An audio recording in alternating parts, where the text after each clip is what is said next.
Saludos, mi nombre es Guillermo de Lama, yo soy el pastor de la Iglesia Bautista Reformada de Lima y en esta oportunidad quiero darles la bienvenida a un nuevo programa de Verdad y Cordura donde voy a estar tratando con ustedes los resultados de las campañas evangelísticas de Billy Graham.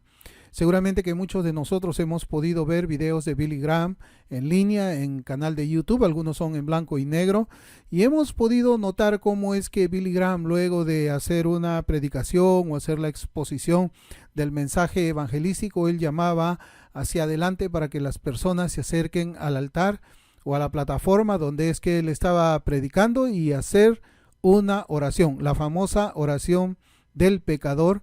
Y es pues una manera de hacer evangelismo muy popular en nuestros días.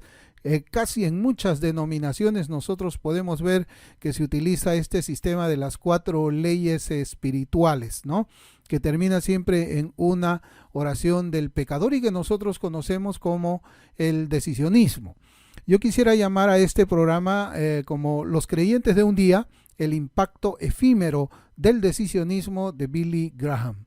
Creyentes de un día, y eso verdaderamente describe cómo es que han sido estas campañas evangelísticas de Billy Graham. Yo les había comentado en el video pasado que recién hace unas cuantas semanas me interesó mucho conocer cómo es que Billy Graham hacía esas predicaciones a través de los videos en YouTube que uno puede encontrar en blanco y negro, algunos están también a colores, ¿no? Cómo es que yo ya les había comentado, Billy Graham hace un llamamiento al altar y luego en ese llamamiento al altar, pues él hace que las personas que se acercan hagan la oración de un pecador. Yo les estaba comentando de que soy más de lecturas, yo había sabido más del ministerio de Billy Graham a través de los libros. Y hace más de 12 años o 13 años atrás, yo leí un libro que se llama Preaching to a Dying Nation o Predicando a una nación que va muriendo. Fue un libro muy interesante para mí porque trataba acerca del evangelismo y más detalladamente acerca de cómo fue el evangelismo del doctor Billy Graham, ¿no? Ese libro está escrito por el doctor R.L. Hymers, así creo que se pronuncia, Hymers Jr., ¿no? Es un autor que pues uno puede encontrar este libro ahí en Amazon y creo que cuesta como unos $10 más o menos. Pero el punto está en que cuando estuve leyendo ese libro, que ya no lo tengo por acá, no recuerdo, debe estar por ahí seguramente camuflado o empolvado por ahí, porque pues yo no comparto mucho lo que la teología de este autor, pero sí me interesó mucho cómo es que él enfoca, cómo es que él aborda el decisionismo de Billy Graham, un decisionismo en que él no creía, pero tampoco era un autor reformado. Podemos decir que era como uno de estos llamados bautistas fundamentalistas que son arminianos, pero él no creía en el decisionismo que estaba practicando Billy Graham, ¿no?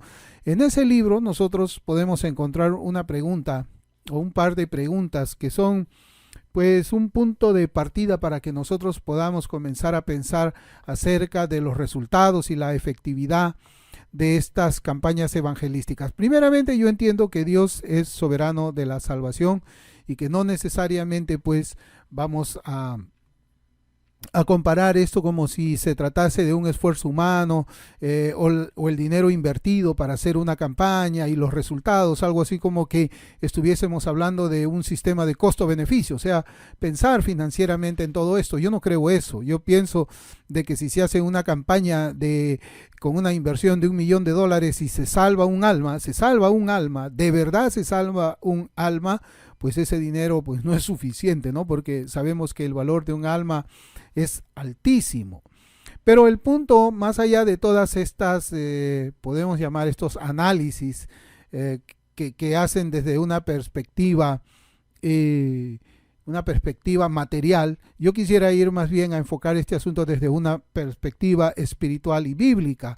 Y bueno, yo les hablaba de 2 preguntas, ¿no? La pregunta es, ¿hace Billy Graham discípulos a todas las naciones?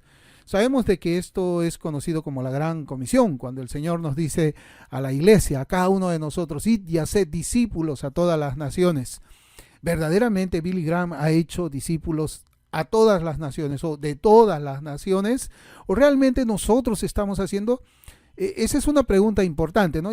Ahí ya tenemos nosotros un enfoque espiritual, porque tendríamos que hablar qué cosa es lo que la Biblia enseña, qué cosa es lo que el Señor nos ordena, cómo es que tenemos que hacer el evangelismo, ¿no? Entonces, también había otra pregunta que la podemos compartir. Dice, ¿hace el Señor Graham discípulos que han aprendido a conocer sus pecados y su estado perdido por naturaleza, a negarse a sí mismos, que han aprendido a conocer a Cristo y el camino de justicia, de paz, de perdón, de vida y de salvación por Él?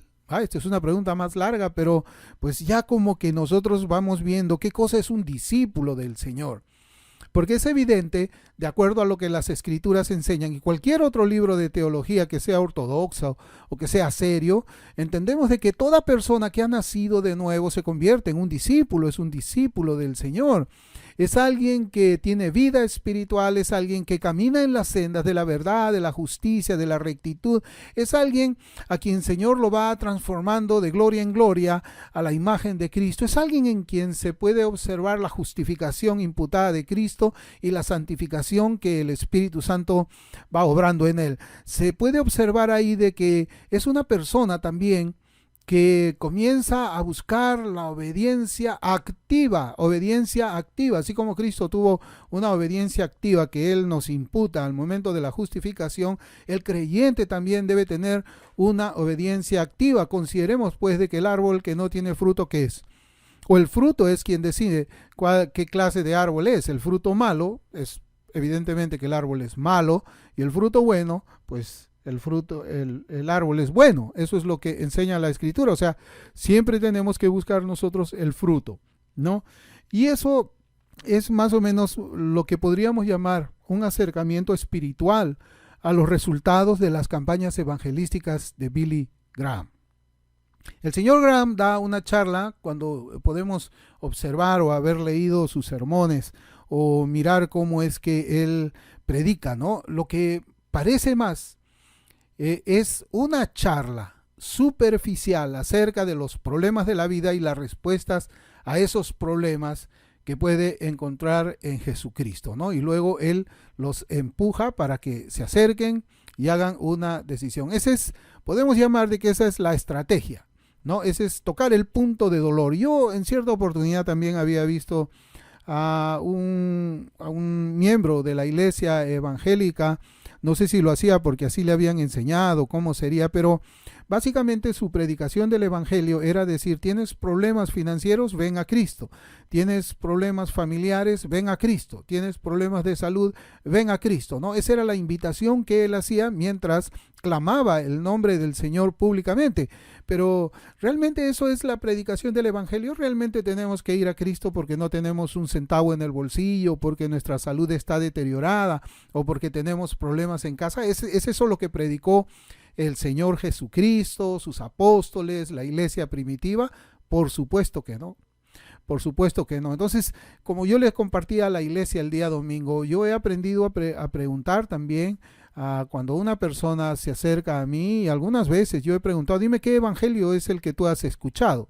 Y las personas se quedan un poco aturdidas cuando comienzo haciendo esa clase de preguntas: ¿qué evangelio has escuchado? No, porque tenemos pues diferentes evangelios ahora, ¿no? Cuando Pablo habla de que hay diferentes evangelios, él habla, la razón no es Pablo quien lo dice, es Dios, por medio de la pluma del apóstol Pablo. Entonces, hay varios evangelios, y preguntar pues ¿cuál es el evangelio que tú has escuchado? Pues las personas se quedan aturdidas, como yo digo, ¿no? Porque no saben, no conocen la Biblia, no conocen el evangelio. O sea, no saben ellos si es que han escuchado el evangelio para vida, o un coaching, o una cosa así como tratar de resolver esos problemas temporales, esos problemas terrenales. No saben, ¿no? Se quedan como nacieron y pues creen que son salvos, ¿no? Ahora, yo también quiero hacer siempre quiero resaltar algo. Así como hay personas que ponen su confianza en la decisión que ellos han hecho, ellos dicen, cuando se le pregunta: ¿y por qué eres cristiano? Bueno, es que yo hice mi decisión. Bueno, también tenemos que decir de que hay algunas personas que ponen la confianza de su salvación en la teología.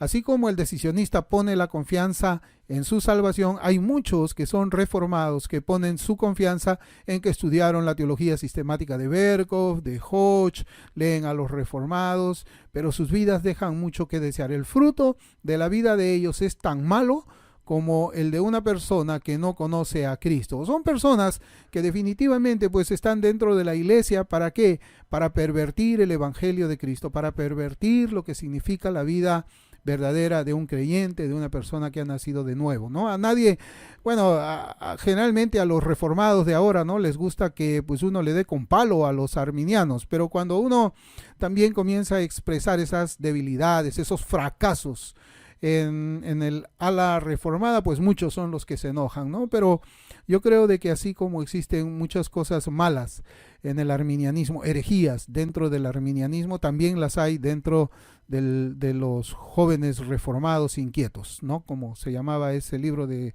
Colin Hansen, ¿no? Entonces, lo que nosotros podemos encontrar es que Billy Graham fracasa miserablemente en hacer discípulos a todas las naciones, lo cual es la obra verdadera del evangelismo, ¿no? Lo que nosotros podemos comentar ahí, como dice, lo que nosotros podemos ver ahí es lo que dice el autor de este libro, es de que Billy Graham no predicó el evangelio que predicó, según el autor, John Gill y también Matthew Henry, ¿no? John Gill era un predicador bautista y Matthew Henry también fue un predicador presbiteriano. Entonces, aunque este autor no le agrada, ¿no?, los reformados, pues él ha citado ahí a dos ministros reformados, uno bautista y el otro presbiteriano. Lo que nosotros podemos ver ahí es de que Billy Graham ha utilizado una metodología que es nueva. Y esa metodología fue introducida por Charles Finney. Charles Finney sí fue un hereje tremendo, ¿verdad? Tremendo. Pero él fue un hombre que introdujo el pragmatismo dentro de lo que era las campañas evangelísticas, como la de Billy Graham y como hasta ahora, ¿no? Hasta ahora también hay muchos que quieren imitar a Billy Graham y fracasan, como fracasó Billy Graham, ¿no? Lo bueno, antes de buscar al hombre, yo siempre digo, es mejor que nosotros veamos las escrituras, ¿no? Entonces, aquí hay una serie de estadísticas, ¿no? Estadísticas en las campañas que hizo Billy Graham. Y hubo una persona que nosotros cuando leemos sus reportes o esos reportes que han sido recogidos por el autor y que usted lo puede verificar en internet también, podemos ver, ¿no?, un fracaso completo. Estoy hablando del doctor R.T. Ketchum, ¿no? Él fue precisamente un fundador de la Asociación General de Bautistas. Él era, hermanos, un fundamentalista, ¿no? En esos días en que él vivió era un fundamentalista cuando pues hubo precisamente una división entre los fundamentalistas y los liberales, podemos llamar así, no liberales en el sentido en que los vemos ahora porque estamos hablando de mediados del siglo pasado, sino de aquellos que pues habían abandonado el fundamentalismo y estaban haciendo precisamente uso de la metodología del mundo para hacer las cosas que el Señor había mandado a su iglesia, ¿no? Entonces, en este libro podemos ver cómo es que este doctor Ketchum, el doctor Ketchum, analizó los resultados de una campaña de Billy Graham en la cual, miren, pasaron 26.698 personas al frente. 26.698. Billy Graham termina la exposición evangelística según él y hace el llamado al altar, ¿no? Eso ya lo sabemos, no es necesario que nosotros pongamos un video o algo, ya sabemos qué significa eso, eso es lo que practican la gran mayoría de iglesias hoy día. Entonces Billy Graham hace un llamado al frente. Acuérdese usted que hay un estadio lleno donde habían posiblemente 75,000 o 100,000 personas escuchándolo ahí a Billy Graham en diferentes ciudades de los Estados Unidos. Entonces cuando Billy Graham hace el llamado al altar, se acercan, contabilizados, se acercan 26.698 personas. Ahora, la estadística que comienza a hacer el doctor Ketchum parece de que él comienza a hacer un seguimiento individual, porque cuando leemos este libro de Himmers, nosotros podemos ver que él está trazando esta investigación en el tiempo. No es una cosa que lo hace en un día o una semana o un mes, sino demora mucho. Parece que le hace el seguimiento a cada una de las personas, como que hubiese recogido todas las tarjetitas que hacen llenar, porque eso hacen en las iglesias ahora, en la gran mayoría, comienzan a llenar, dicen, bueno, se han convertido 26.698 personas, ¿no? Y se recogen las tarjetas de 26. Pero en esas tarjetas, cuando Ketchum comienza a hacer una evaluación, una investigación, ve que de esos 26.698, 1.300 personas no pertenecían a ninguna iglesia evangélica. Tremendo, eso es tremendo. 26.000, casi 27.000 personas y 1.300 personas nunca habían sido parte de una iglesia evangélica. ¿Qué significa eso? Que hay pues 26.500 personas que pasaron al frente a recibir al Señor Jesucristo, a hacer su oración, a pesar que ellos ya habían ido antes a otras iglesias evangélicas. Bueno, ahora eso de ahí también pues puede tener una explicación, como nosotros podemos mirar hoy día en muchas iglesias, ¿no? Que dicen, bueno, ya hiciste tu oración y te apartaste, ahora lo que tienes que hacer es reconciliarte con el Señor. Bueno, ¿y cuántas veces una persona puede reconciliarse con el Señor Jesucristo? Bueno, en el entender de ellos son muchas. La Biblia dice que una sola vez es que uno se reconcilia con Dios. Pero en el entender hoy día de muchas denominaciones, pues son infinidad de veces, ¿no? Se va al mundo, se va al pecado y se reconcilia. Se va al mundo, se va al pecado y se reconcilia. Yo creo que esto es hacer una burla del sacrificio de Cristo en la cruz. Se ve así, pero aunque muchos pues no quieran decirlo, ¿no? Después de varios meses, entonces, de cuidadoso estudio, el doctor Ketchum halló de que menos del 1%, y esto, aquí ya comenzamos a hablar de números reales, menos del 1% de ese número se han hecho miembros de una iglesia. Menos. Y este reporte se hizo el 17 de diciembre del año 1958. 1958, ¿no? Y el reporte significa que solamente 13 personas se unieron a una iglesia evangélica por primera vez. 13 personas de 26.700. 26.700 personas pasaron al frente y solamente 13 personas se unieron por primera vez a una iglesia evangélica, ¿no? Ya sabemos que puede ser pues de alguna denominación, ¿no? Y estos datos están pues en el libro que se llama Predicando a una nación que está muriendo, en las páginas del 64 al 66, ¿no? Y ahí el autor dice que ni siquiera se podía decir de que esas 13 personas eran convertidas. Solamente se está mencionando de que esas personas se unieron por primera vez ¿a qué? A una iglesia, ¿no? Y no se sabían si eran discípulos. Y en el libro nosotros podemos hallar todavía más críticas acerca de lo que es el evangelismo en las calles.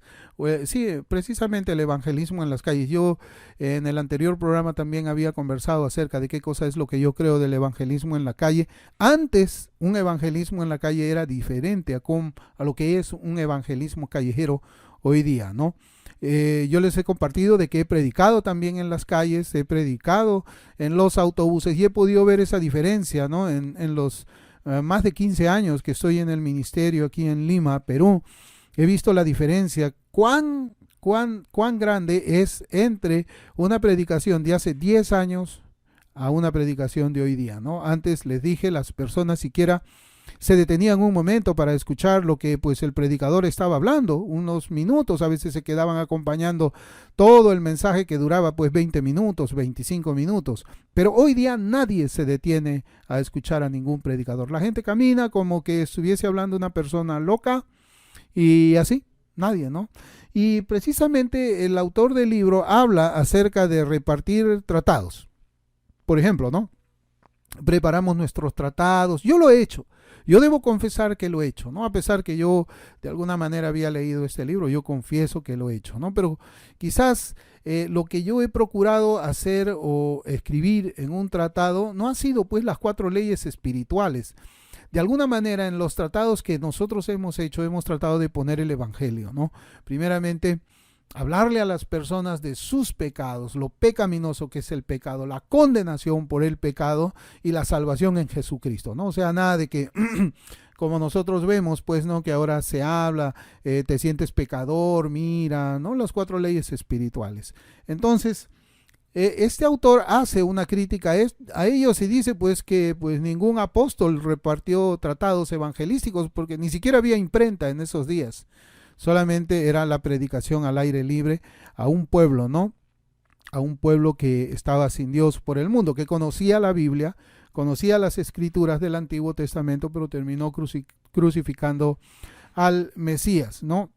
Entonces, él hace una crítica dura a los decisionistas, ¿no? Y hace una pregunta si es que funciona o no funciona el decisionismo en nuestros días, y yo creo que ya se los he dicho, ¿no? Entonces hay algunos puntos clave que yo quisiera hablar acerca del decisionismo, que es la práctica de todo el mundo, ¿no? Yo alguna vez también, cuando regresé a Perú, estuve en una iglesia bautista y a mí me decían ellos de que todos los viernes que salían a hacer evangelismo a las calles, todos los viernes habían 20 personas o mínimo 10 personas, de 10 a 20 personas que hacían su oración y entregaban su vida a Jesucristo. Ahora, si son 10 personas y tenemos 52 viernes al año, estamos hablando de 520 personas que entregaron su vida al Señor. Y yo le preguntaba al hermano, ¿y dónde están esas 520 personas? Porque no están en la iglesia. O sea, les hacen hacer su oración y nada más. De ahí, pues, si es que se le toma la tarjetita y el número de teléfono, yo imagino pues que los llamarán por teléfonos. En cierta oportunidad también yo fui testigo porque pues estaba yo en una misión donde llegaron algunos estudiantes de un seminario precisamente para hacer evangelismo. Yo me oponía, yo no quería que hagan evangelismo por la zona donde estaba la misión donde yo estaba trabajando, pero fueron a hacer el evangelismo y me dijeron en una oportunidad, en una tarjetita me dijeron, este señor ha aceptado a Jesucristo pero nunca va a venir a la iglesia porque los días domingos tiene que atender su negocio. Entonces imagínense, ¿no? Bueno, yo pienso de que hay muchos problemas en la forma como es que se predica el evangelio callejero o a través de tratados. Primero, hay una superficialidad en la predicación o en lo que se quiere poner, ¿no? Billy Graham está más centrado en alentar y motivar a su audiencia, ¿no? Antes de confrontarlos con el pecado y la necesidad de arrepentimiento. Entonces, es eso. Hoy día también encontramos lo mismo, ¿no? También uno de los fracasos de Billy Graham ha sido evitar la ofensa. Y claro, nosotros vivimos hoy día, pues si en los años 1950 él tenía miedo a ofender, hoy día debe ser mucho más temeroso ofender a alguien, ¿no?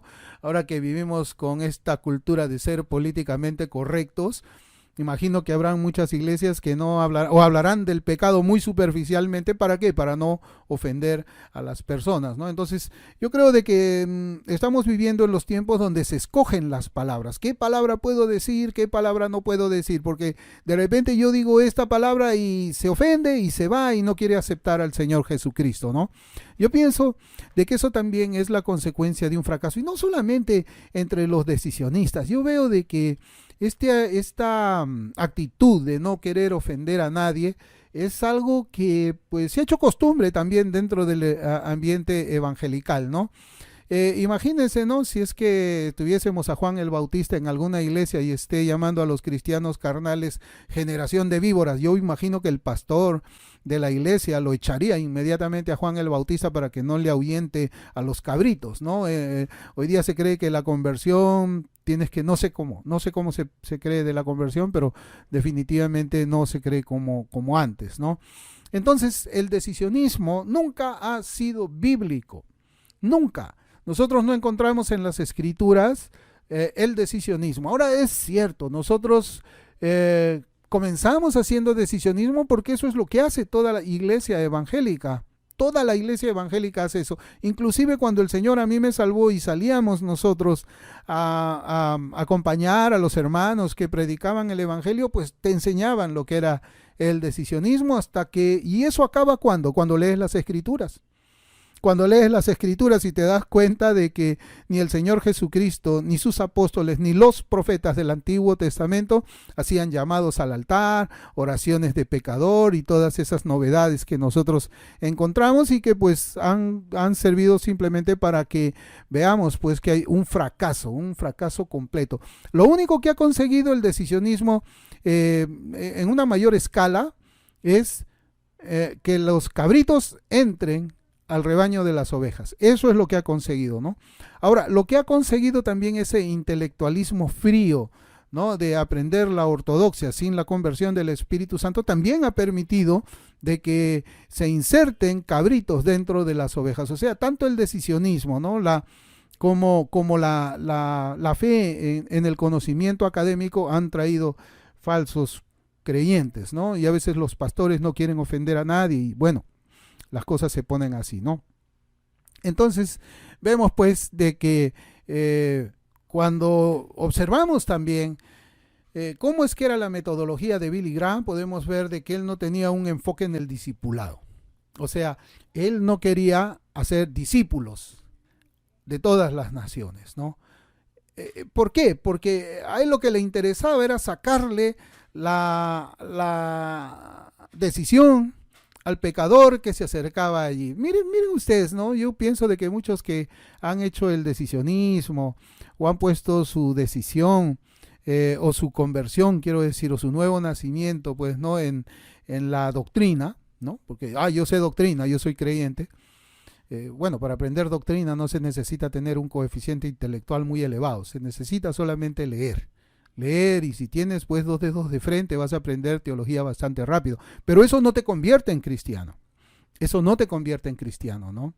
No te convierte, ¿no? Entonces se ha perdido ese enfoque de hacer discípulos a todas las naciones, ¿no? O sea, ahora es, yo me junto con los calvinistas, yo me junto con los arminianos, pero no hay un enfoque en el discipulado. Que las personas vayan aprendiendo la palabra de Dios y que vayan poniendo en práctica, ¿no? Como antes se hablaba, ¿no? Y aún los ortodoxos saben eso, ¿no? Hablar de la ortodoxia, que es la doctrina correcta, la ortopraxis, que es vivir correctamente esa doctrina, y la ortopatía, las emociones correctas, ¿no? Las emociones correctas. Hoy día pues ya no tenemos eso, en el decisionismo esto no existe. No existe en el decisionismo y también en cierta manera en la regeneración, los que creen en la regeneración doctrinal que se llama sandemanianismo, ellos tampoco creen así. Bueno, quería compartir con ustedes un poco de Billy Graham, como les había comentado, y pues que el Señor me ayude para traer un próximo programa acerca de unos extractos de una predicación del pastor Voddie Baucham, donde pues algunos cristianos son llamados como idiotas por creer. Somos llamados idiotas todos los que creemos en una tierra joven, en una tierra que tiene poco más de 6,000 años. Y bueno, conmigo ya será hasta una próxima oportunidad. Que el Señor los bendiga mucho.